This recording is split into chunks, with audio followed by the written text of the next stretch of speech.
Okay, here's a look at the E-mini S&P for Wednesday, March the 24th, 2010.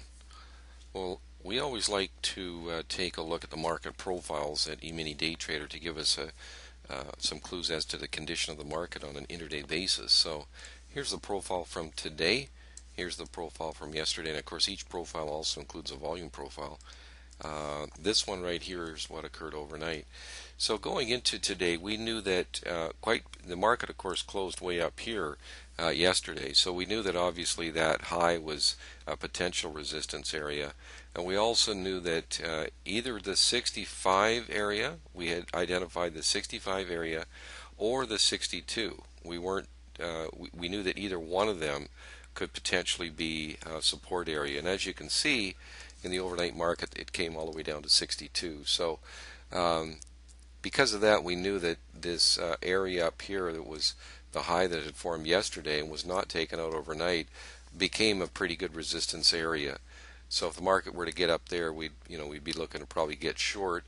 And if it can get down to this area in here, we'd be looking to get long. Well, as you can see, the market only took out that low by a point and then came back up. And as you can see, most of today's trade occurred in the same area as yesterday, slightly higher. So no real change in the market, just really consolidating up in here from approximately 62 to 70. And here you can see the regular profiles, that these are just the regular trading hours only, one day at a time, volume profile and regular market profile. Here's our software looking at the market today and what we used as far as our trades were concerned.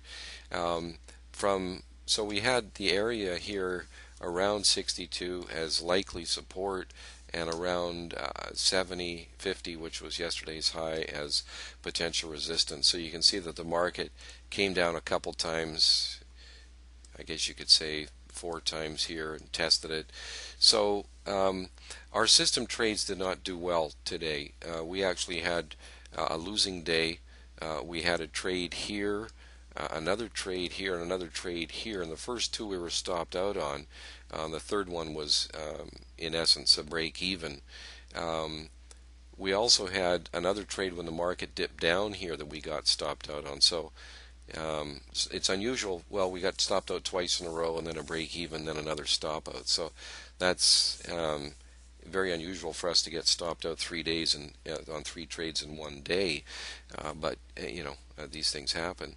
And so the market then came down after that and gave us a couple of nice long trades in here, which we were able to take part in, and then finish the day here with a nice long trade. So, we got some of it back, but all in all, we ended up with 8 trades today and a losing day. And from our member standpoint, the ones that have been with us, a little bit longer, or at least a while, I would say a couple of months or so, would have realized that these blue lines that I put on here were the likely containment high and low of the market, as I was mentioning in yesterday's video.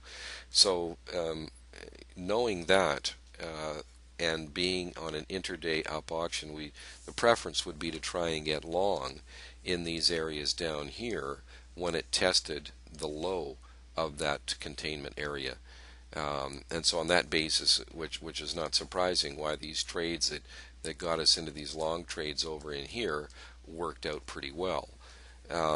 Whereas a lot of these other trades, like this was a long up, not, still had some room to move, but we also had other structure within the day that led us to believe that some of these trades were, either trades that we wouldn't want to stay in very long, or because of the developing structure on the current day.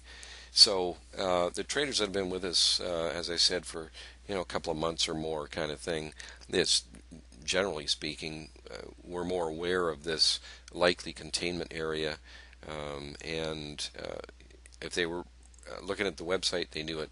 But strictly from a system standpoint, the trades themselves had a losing day. And that's just kind of how it goes sometimes. We don't get many of these, but we had one today. Of course, we're still up on the month nicely. So at any rate, that's the trades for today. And we're still looking at the same area as likely containment for tomorrow. So thanks for taking the time to view the video. Any questions or comments, please get a hold of us at eminidaytrader.com, info@eminidaytrader.com. Thanks, and we'll see you again tomorrow.